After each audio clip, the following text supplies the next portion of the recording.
How to succeed as a real estate agent. Lead generate and have accountability. If you expect that business is going to come to you organically with no effort, I hate to tell you, you're wrong. The reality is you have to do lead generation, and there's a million ways to do it. I recommend that you try a little bit of everything before you make a decision. Much like when you hand a plate of food to a kid and they're like, gross, I'm not eating that. And you're like, how can you say that? You've never tried it.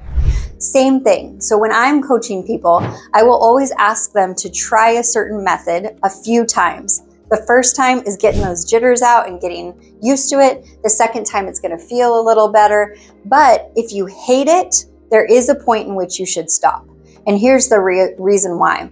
If you're door knocking, for example, and you get past that first time of like super nervous about knocking on somebody's door, that's fine. But if you've done this a couple of times and you're still feeling that horrible dread, the person on the other side of the door is going to know that. So we need to peel back and either get you more confidence in that area, or we need to try another prospecting method.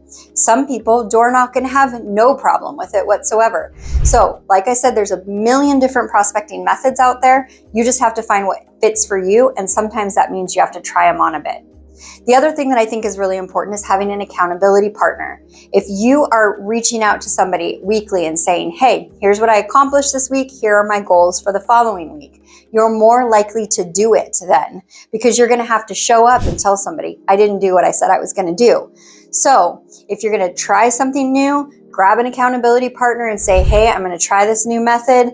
I'll report back to you, and then bounce off ideas about how to kind of build that confidence, but also help them hold you accountable to. If you say you're going to have 20 real estate conversations this week, that you actually had 20 real estate conversations this week.